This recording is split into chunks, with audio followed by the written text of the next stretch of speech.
Esta noche voy a hablar de los procesos. Todos pasamos por procesos, todos. La vida está llena de procesos. Julián el jueves pasado habló de Cantar de los Cantares y hablaba de esta transición de invierno a primavera. Y esa transición es un proceso. Imagínense pasar del 20 al 21, de invierno a primavera, en invierno temperatura de 0 grados a la mañana y pasar a la mañana siguiente con una temperatura de 18 grados de mínima, por ejemplo. Es imposible que de invierno a primavera cambie así nada más. Es imposible. Tiene que haber un proceso.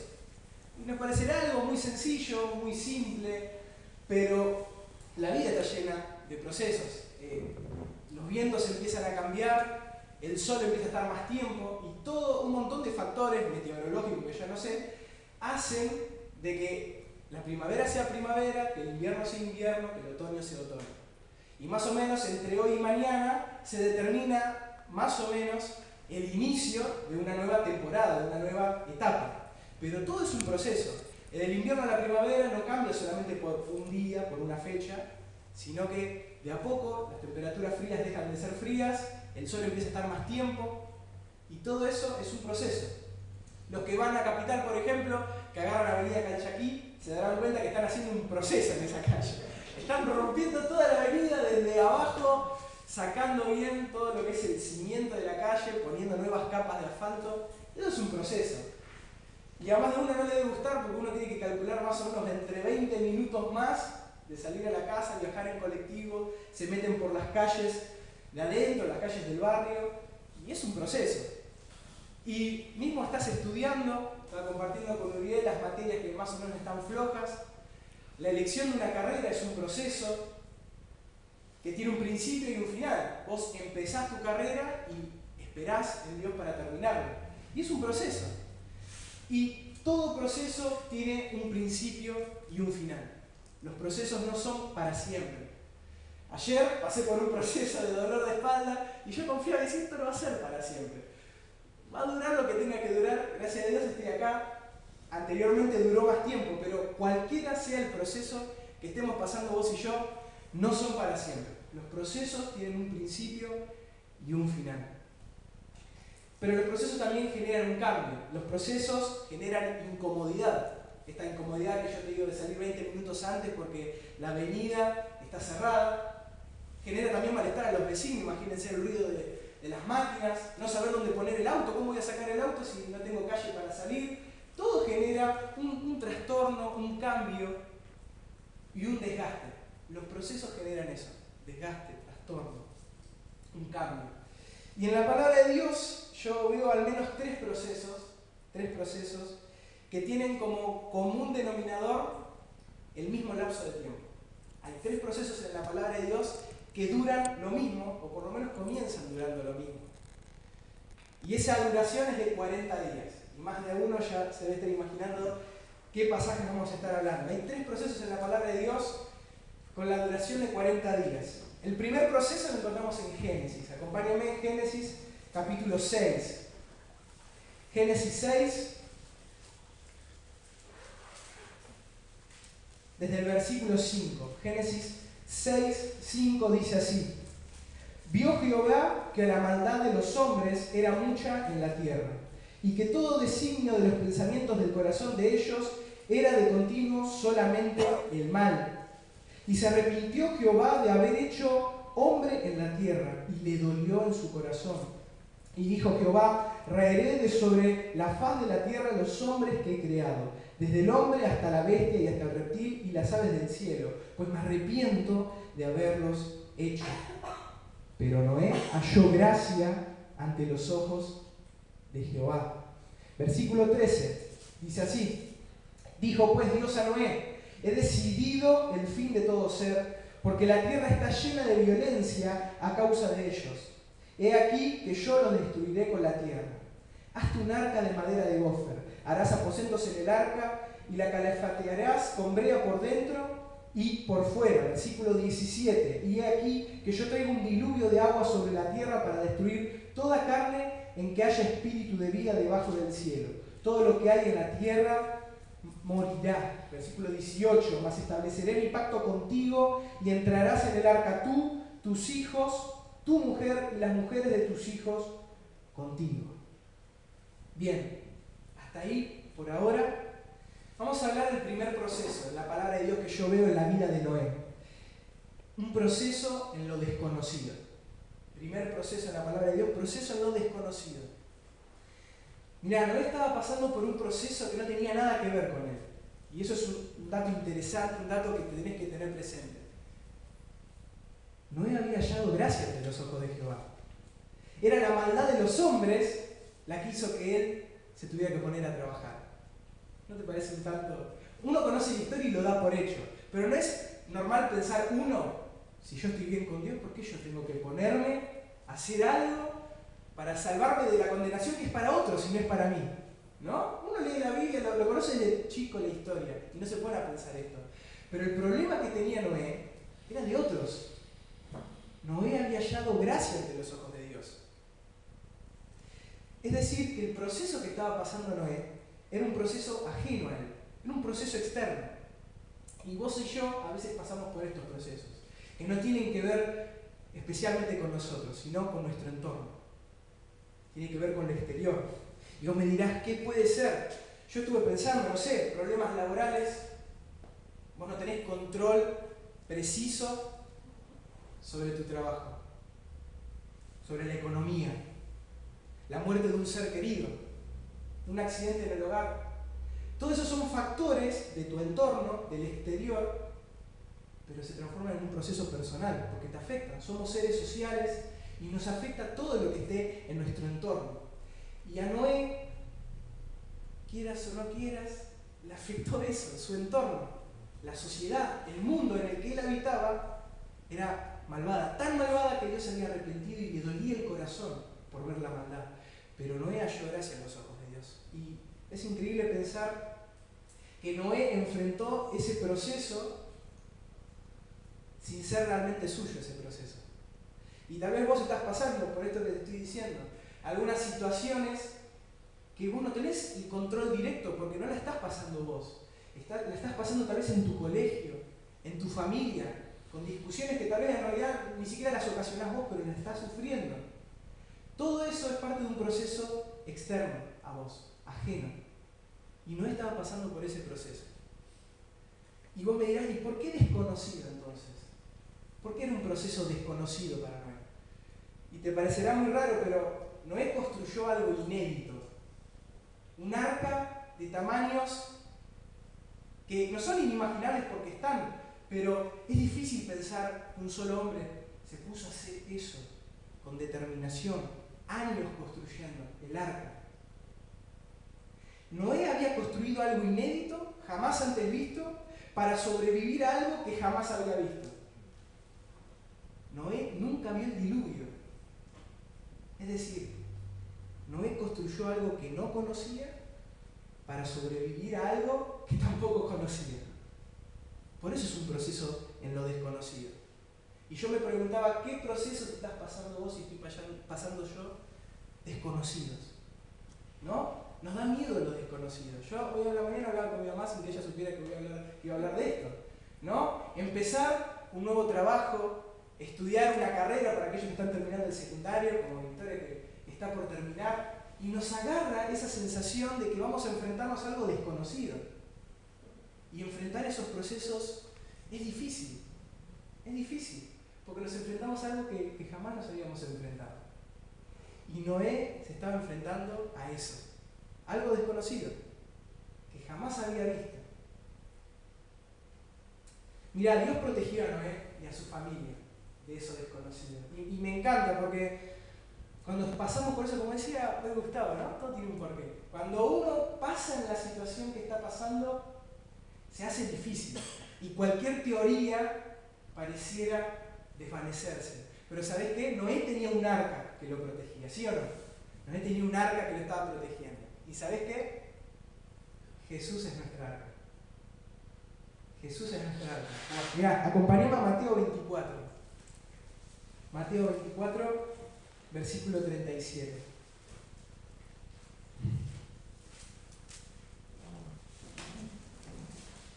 Mateo 24, 37, dice así: mas como en los días de Noé, así será la venida del Hijo del Hombre. Porque como en los días antes del diluvio estaban comiendo y bebiendo, casándose y dando el casamiento, hasta el día en que Noé entró en el arca, y no entendieron hasta que vino el diluvio y se los llevó a todos. Así será también la venida del Hijo del Hombre. Teológicamente el arca es el signo de Jesucristo, ¿no? Y vos me dirás, pero yo necesito el arca ahora. Mirá, Noé estuvo años construyendo el arca, poniendo su esperanza en la salvación. ¿Y sabés cuál era su salvación en ese momento? El arca. Y Jesús mismo está hablando en Mateo 24, 37 y dice, así cuando yo vuelva va a ser como en los tiempos de Noé.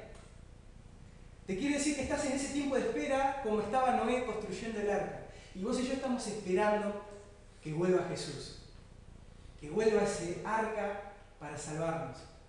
Así que yo no sé qué proceso desconocido estás pasando. Una enfermedad, un momento difícil que jamás antes pasaste y ahora estás pasando, pero te quiero decir que Jesús es tu arca. Jesucristo es nuestra arca, donde nosotros podemos estar seguros. Todavía no regresó por nosotros, pero la esperanza está, porque sabemos que va a venir, de la misma manera que Noé sabía que el arca iba a estar preparada. Mirá, segundo proceso que puedo ver en la palabra de Dios. Primero, proceso en lo desconocido. Segundo, proceso en el cambio de mentalidad. Mirá, Números 14. Libro de Números, capítulo 14. Vamos a hablar de Moisés y el pueblo de Israel. 40 días que se transformaron en 40 años. No es poco ese dato. Números 14. Desde el versículo 1 vamos a leer, dice: entonces toda la congregación gritó y dio voces, y el pueblo lloró aquella noche. Y se quejaron contra Moisés y contra Aarón todos los hijos de Israel. Y les dijo toda la multitud: ojalá muriéramos en la tierra de Egipto, o en este desierto ojalá muriéramos. ¿Y por qué nos trae Jehová a esta tierra para caer a espada y con nuestras mujeres y nuestros niños sean por presa? ¿No nos sería mejor volvernos a Egipto? Y decían el uno a otro: designemos un capitán y volvámonos a Egipto. Versículo 5. Entonces Moisés y Aarón se postraron sobre sus rostros delante de toda la multitud de la congregación de los hijos de Israel. Y Josué, hijo de Nun, y Caleb, hijo de Jefone, que eran los que habían reconocido la tierra, rompieron sus vestidos y hablaron a toda la congregación de los hijos de Israel, diciendo: la tierra por donde pasamos para reconocerla es tierra en gran manera buena. Si Jehová se agradare de nosotros, Él nos llevará a esta tierra y nos la entregará, tierra que fluye leche y miel. Por tanto, no seáis rebeldes contra Jehová, ni temáis al pueblo de esta tierra, porque nosotros los comeremos como pan. Su amparo se ha apartado de ellos, y con nosotros está Jehová, no los temáis. Mirá, versículo 20, el mismo capítulo. Entonces Jehová dijo: yo lo he perdonado conforme a tu dicho, hablando de Moisés, mas tan ciertamente como vivo yo y mi gloria llena toda la tierra, todos los que vieron mi gloria y mis señales que he hecho en Egipto y en el desierto, y me han tentado ya 10 veces y no han oído mi voz, no verán la tierra de la cual juré a sus padres. No, ninguno de los que me ha irritado la verá. Versículo 29. En este desierto caerán vuestros cuerpos, todo el número de los que fueron contados de entre vosotros de entre 20 años arriba, los cuales han murmurado contra mí. Vosotros a la verdad no entraréis en la tierra por la cual alcé mi mano y juré que os haría habitar en ella, exceptuando a Caleb, hijo de Jefone, y Josué, hijo de Nun. 34. Conforme al número de los días, de los 40 días en que reconocisteis la tierra, llevaréis vuestras iniquidades 40 años, un año por cada día, y conoceréis mi castigo. Hasta ahí con la palabra de Dios. Mirá, este proceso que estaba pasando el pueblo de Israel es un proceso difícil. Porque leíamos en los primeros versículos, ellos seguían pensando en Egipto. Y se sabe mucho, pero tal vez Siempre hay una primera vez para saberlo. Egipto es la representación del mundo, la representación de nuestra antigua vida antes de conocer a Cristo. Y el pueblo de Israel, siendo libres, tenía mentalidad de esclavos. El pueblo de Israel había sido liberado por la mano de Dios, con señales, habían visto su poder y sin embargo estaban pensando en volver a Egipto. Y no solamente eso, estaban pensando en apedrear a Moisés, en apedrear a Josué, a Caleb, a todos aquellos que defendían la visión de Dios para el pueblo.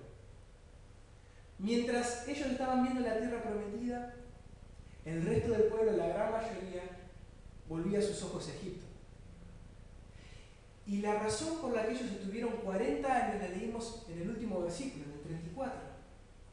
Porque cada día que Dios tenía planeado era 40 días, de esos 40 días, los 40 días estuvieron murmurando y estuvieron con esa mentalidad de esclavos. Dios no los castigó porque sí, sino porque la única manera en que ellos llegaran victoriosos a la tierra prometida, la única manera en que ellos pudieran tener esa tierra y cumplir la promesa que Dios había hecho, era que dejaran esa mentalidad de esclavos. Pero el pueblo seguía duro. El pueblo no quería cambiar su manera de pensar. Y tanto fue la dureza de su corazón, de que no querían cambiar la manera de pensar, que Dios dijo, hasta que ustedes no caigan en el desierto no van a entrar en la tierra, porque era un problema de mentalidad. No fue un capricho de Dios, fue un problema de mentalidad. Y muchas veces vos y yo no vamos a alcanzar el propósito de Dios hasta que cambiemos la manera de pensar. Y yo pensaba eso. ¿Sigo teniendo mentalidad de esclavo, siendo un hijo de Dios, siendo libre? ¿Sigo teniendo una mentalidad de esclavo? ¿Qué cosas hacen que yo quiera volver a Egipto, a mi antigua vida? ¿Qué pasiones a veces se despiertan en mí que quieren regresar a ese lugar de esclavitud, de donde Dios me libró? Porque Jesús pagó un precio. Y muchas veces siendo libres decidimos volver a atar nuestras cadenas. Dios no nos ata, nos atamos nosotros solos. Y me impacta la cifra. Por cada día de murmuración, de pensamiento de esclavo, ellos retrasaron 40 años su propósito. 40 años. Y no es una ley espiritual, no significa que cada día tuyo o mío que perdemos la mentalidad, ¿no?, de hijos de Dios, vamos a retrasar un año. Pero imagínate que fuera el doble, que fueran 2 años, 2 días. Imagínate eso. Por cada día que nosotros a veces perdemos la mentalidad de hijos de Dios, que nos equivocamos, que murmuramos, imagínate perder 2 días del propósito de Dios. ¿Cuántos días estaríamos perdiendo? ¿Te pusiste a pensar? Es una barbaridad pensar que cada día que nosotros volvemos o queremos retornar a Egipto, estamos retrasando el propósito de Dios, esa tierra prometida. Mirá, el pueblo estuvo 40 años y yo pensaba, ¿no? Tenemos que cambiar esa mentalidad de esclavos, porque por más pequeñita que sea, nos está retrasando.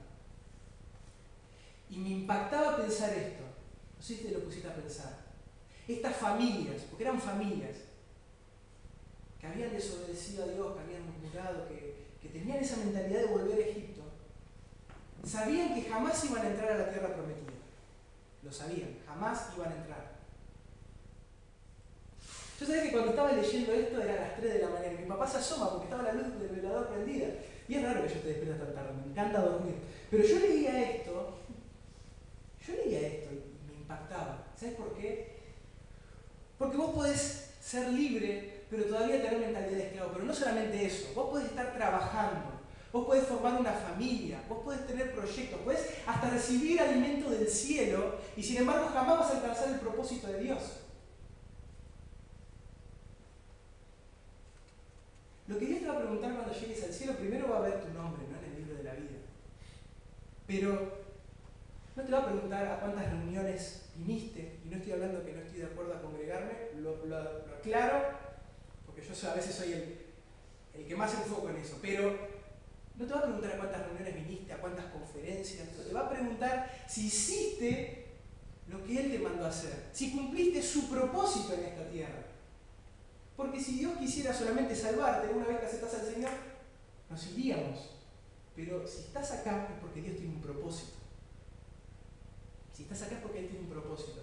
Y me impactó y yo dije, wow, yo tal vez estoy estudiando, tal vez quiero formar una familia, tal vez tengo un montón de proyectos, pero lo más importante es saber si estoy cumpliendo el propósito de Dios.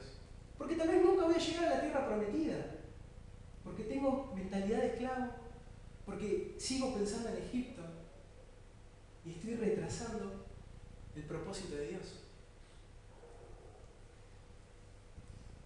Esa madrugada quedé impactado. Dios quiere que cambiemos la mentalidad. Y todos conocemos el pasaje de Romanos que habla de la renovación de nuestro entendimiento, ¿no? Para comprobar cuál es la voluntad de Dios. Si no renovamos el entendimiento, no vamos a comprobar la voluntad de Dios. Proverbios dice, ya lo había hablado en un mensaje y por eso no lo quise repetir, tal cual es el pensamiento en su corazón, tal es. Nuestros pensamientos determinan la manera en que somos como personas. Por eso a Dios le interesa tanto cambiar nuestra manera de pensar. Que tengamos mentalidad de personas libres, de hijas de Dios. Porque si no vamos a retrasar el propósito tan hermoso que Dios tiene. Mira, no solamente hay un propósito en lo desconocido, un proceso como el que pasó Noé, no solamente hay un proceso en el cambio de mentalidad, como pasó el pueblo de Israel, también hay un proceso para el servicio. Y el mayor ejemplo que yo puedo tener y que vos podés tener en la palabra de Dios es nuestro Salvador.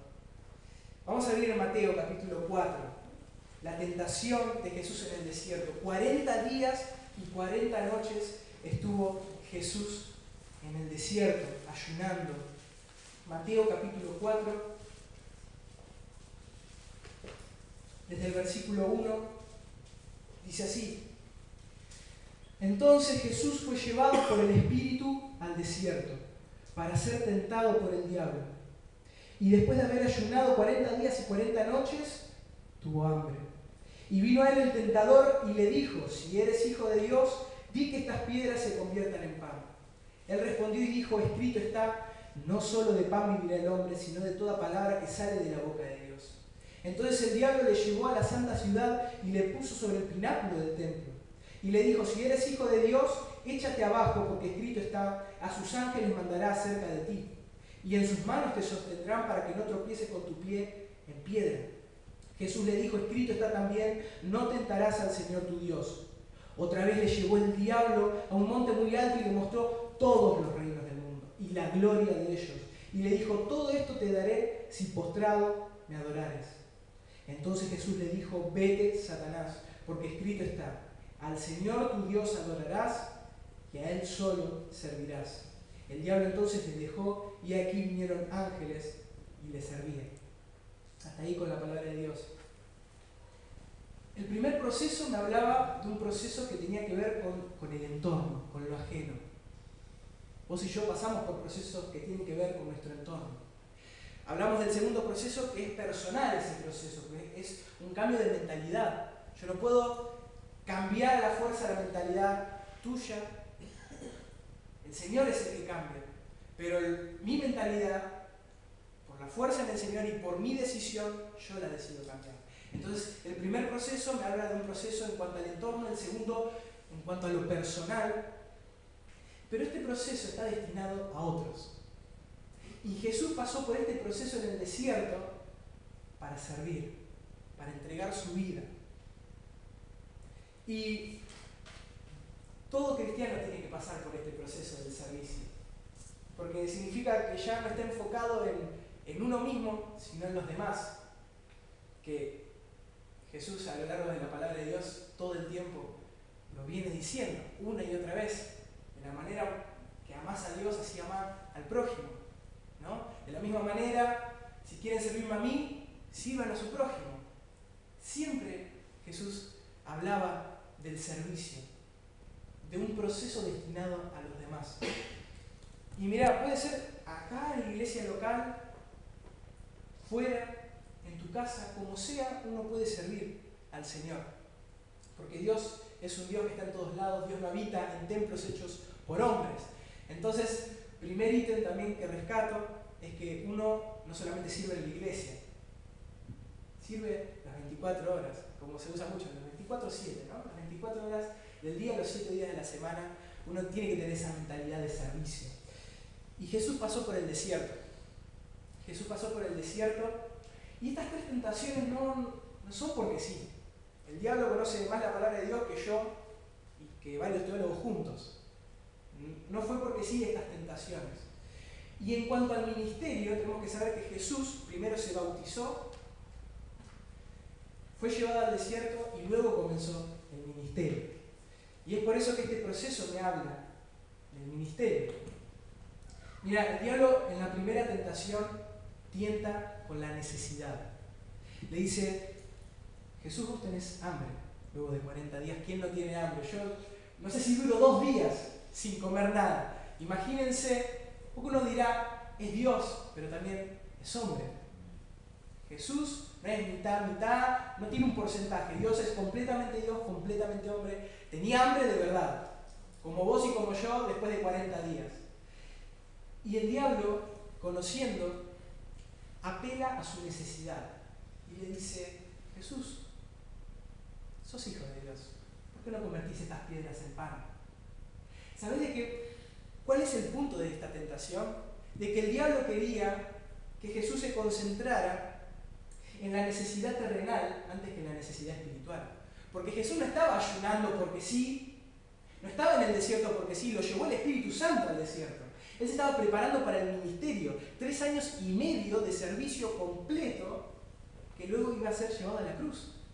Entonces, no era un capricho no comer durante 40 días y 40 noches.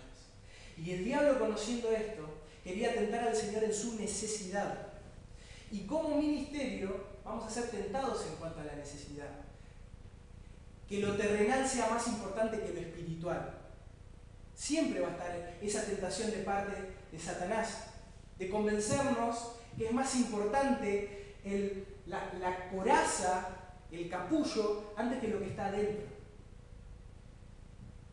Yo siempre voy a felicitar a los adolescentes que se levantan los domingos a la cena del Señor o que vienen los jueves de oración antes que un picnic, por ejemplo. Es mi opinión y a la luz de la palabra creo que es lo más acertado, porque cualquier persona, hasta que la que no conoce de Cristo, puede ir a un picnic a jugar al fútbol y a comer. Pero levantarse un domingo a la mañana siendo adolescente y venir a recordar al Señor Jesús mediante los símbolos, venir un jueves a la noche, simplemente orar, no hay ningún espectáculo. Yo premio primero eso antes que un picnic, porque un picnic puede ir cualquiera, pero hay que premiar las cosas que se tienen que premiar. Y Jesús estaba tentado en la necesidad. El diablo le dijo, comé, sacía tu hambre terrenal, natural, antes que el espiritual. Y esa es una de las tentaciones que podemos llegar a pasar en nuestro ministerio. Que lo visible, que lo que se ve, que la manera en que yo hablo o lo que digo, llega a ser más importante que la esencia. Y eso es muy peligroso y Jesús lo sabía y le dijo, no solo de pan vivirá el hombre, sino de toda palabra que sale de Dios. Lo espiritual siempre será y debe ser más importante que lo terrenal en cualquier ministerio. No será lo más bonito, pero si lo espiritual está bien, tarde o temprano lo terrenal se va a acomodar.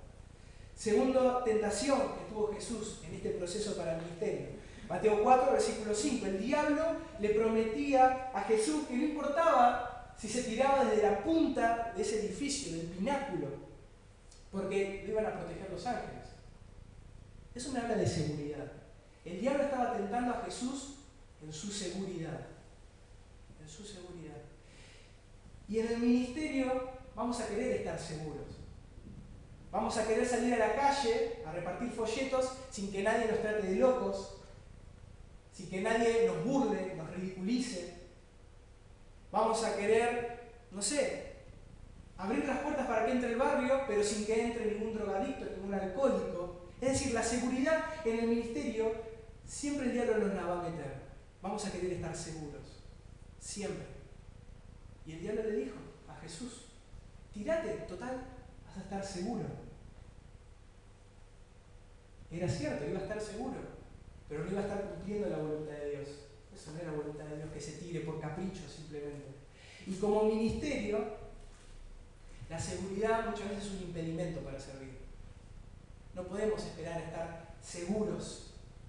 Y no hablo de la seguridad que nos da el Señor, sino de la seguridad terrenal. Muchas de las cosas no se cumplen de las promesas de Dios porque se busca primero la seguridad económica, la realización personal, la felicidad y el disfrute antes que servir a Jesús. Y yo, desde que veo hechos de los apóstoles o hechos del Espíritu Santo, también dicen los teólogos, desde que veo la iglesia desde el punto cero, no veo a ningún cristiano esperando su comodidad personal antes que la obra de Cristo. No lo veo. Y si hay una de las cosas que hacen de que la iglesia no se parezca a esa iglesia con el primer amor, tiene que ver mucho con esto. A veces queremos estar seguros, a veces la lluvia es un impedimento para venir a la iglesia. No entiendo, a menos que llueva lluvia ácida, no sé, pero no es un impedimento, no es un impedimento la lluvia. Uno va, cuando llueve, va al cine, ¿no? Le dice, el día está feo, vamos al cine, ahora está cabrón. Pero antes hacía eso, se iba a un lugar cerrado. ¿Por qué no vamos a llenar el templo cuando llueve? Y generalmente es al revés. Cuando llueve es cuando menos gente hay. Hermanos, la seguridad propia es un impedimento para servir. Vos querés seguridad económica, vos querés seguridad en cuanto a veces hasta en la salud, va a ser un impedimento para servir a Cristo. No acomodes la obra del Señor a tu vida, que no ocupa un espacio en tu agenda, sino acomoda tu vida a la obra de Cristo. Y no es obligación, Dios no obliga a nadie, pero los resultados se ven. ¿Queremos resultados? Acomodemos nuestra vida a la obra de Cristo y no la obra de Cristo a nuestra vida. Esto no es una actividad. Mira, yo tuve una época fanático de Racing, siendo adolescente. Rompí un plafón festejando un gol de Racing. Me sangraba la mano. Era adolescente. Me encantaba Racing. Y se me hacía muy difícil venir a las reuniones cuando jugaba Racing a la misma hora. Yo le decía a mi mamá, parece a propósito que estuviera jugando Racing a la misma hora que hay reunión. Eso era cuando la cena del Señor era en la tarde. ¿Y saben por qué se me hacía difícil? Porque yo pesaba dos actividades en la balanza. La actividad de venir a la iglesia y la actividad de ver un partido de fútbol. Pero llegó un tiempo que la iglesia dejó de ser una actividad y se transformó en lo que soy, en mi vida. Ya no tiene sentido pesar en la balanza eso, porque no es una actividad venir a la iglesia. Es lo que soy. Entonces, hasta que vos no acomodes tu vida a la obra de Cristo, no esperes los mismos resultados que alguien que sí lo hace. Así que pidamos sabiduría a Dios, que Él la va a dar abundantemente y sin reproche, dice Santiago. Lo dice Dios, pero a través de Santiago. Entonces, ¿queremos resultados? No busquemos la seguridad que el mundo busca. Busquemos la seguridad de Dios. Y les dejo el pasaje, Efesios 3, del 10 al 13, que habla de la seguridad que tenemos en el servicio. Por amor al tiempo no lo voy a leer. La seguridad nos la da el Señor, no la da el mundo. Si ya lo tienen apuntado, perfecto. Vamos a la última tentación y con esto termino. En Mateo 4, versículo 8, vemos la última tentación que le hace el diablo al Señor Jesús. Satanás le había prometido todo. Literalmente todo. Satanás le había prometido todo lo que pueda haber en este mundo. Todos los poderes. Todo el dominio sobre cualquier cosa. Satanás se lo había prometido a Jesús. Hasta el punto de la cruz, el diablo era el que tenía poder sobre esto. Pero Jesús tenía dominio sobre lo espiritual. Y eso me habla de autoridad. En el ministerio vamos a ser tentados con la autoridad. Jesús fue tentado con la autoridad porque el diablo le dijo, yo te daré todo lo que ves y la gloria de ellos. Quiere decir que Satanás le estaba dando todo lo humano todo lo visible. Pero Jesús le responde con la autoridad espiritual. Y en el ministerio siempre va a ser más hermoso lo visible. La tentación de Satanás va a venir por ese lado. Siempre por lo visible. Mira, la autoridad espiritual siempre va a estar por sobre la autoridad visible. Siempre. Siempre va a estar la autoridad espiritual por sobre la autoridad visible. Quien sea que esté, si no tiene autoridad espiritual, tarde o temprano, el Señor pone y quita, dice la palabra de Dios. No esperes ser líder para guiar a otros. No esperes ser maestro para enseñar a otros. No esperes estar en el ministerio de alabanza para alabar a Dios. ¿Qué te quiero decir con esto? Mira, hace 2 años, cuando empecé con la bandita, con los chicos, adolescentes, había unas chicas que cantaban muy lindo. Y venían y me decían, Mati, queremos cantar en la parte de alabanza, en la reunión de adolescentes, queremos cantar. Y yo le decía, bueno, vamos a esperar a ver qué quiere el Señor. Pero más allá de todo misticismo, yo me ponía en el piano, en el momento de alabanza, y yo veía que esas bocas no se abrían. ¿Cómo le voy a dar el micrófono a alguien que no abre la boca y alaba a Dios sin el micrófono? No sé si se entiende el punto que quiero llegar. No tenemos que esperar la posición para ser. No tenemos que esperar el hacer para el ser. Yo encantado de darle el micrófono, pero yo no veía que estaban alabando a Dios. Y si no alaban a Dios sin el micrófono, ¿para qué se lo voy a dar? Tal vez alababan a Dios con el micrófono, pero era solamente algo visible. Entonces, Satanás va a tentar con esto, con la autoridad. Que lo visible sea más importante que lo invisible, que lo espiritual. Todo lo que hagamos tiene que tener una fundamentación espiritual, en la palabra. Lo visible va y viene. Yo tal vez, como este año, tengo que estudiar, la única comisión que tenía era de 9 a 11 de la noche, no tuve otra, y tal vez dejo de tomar la palabra. Pero eso no significa que la voy a dejar de estudiar. No significa que yo voy a dejar de ser lo que soy porque no tomo la palabra. Que yo no esté en una posición determinada no significa que yo no sea. Porque el que determina que yo sea es Cristo. Los dones que Dios te dio determinan lo que sos, no la posición. No esperes una posición para ser. Jesús había sido tentado con esto. Y la respuesta de Cristo es tremenda. Al Señor tu Dios adorarás y a Él solo servirás. No servimos a los ojos de los hombres, servimos al Dios viviente. Entonces, hermanos, procesos en la vida pasamos siempre. Me encanta saber esto, no son para siempre los procesos. Tienen un principio y un final. Y tal vez estás pasando por un proceso a lo desconocido, un proceso personal tuyo, o estás pasando un proceso en tu ministerio. Ya sea que sea en la iglesia o en tu vida, estás pasando por un proceso en el servicio a Dios. Sea cual sea la situación, tenemos a un Dios que está con nosotros. Y ahí en Efesios 3:10, después léelo, la seguridad que nosotros podamos tener la da el Señor. Y cualquier proceso que estemos pasando, lo pasamos de la mano de Jesús. Amén.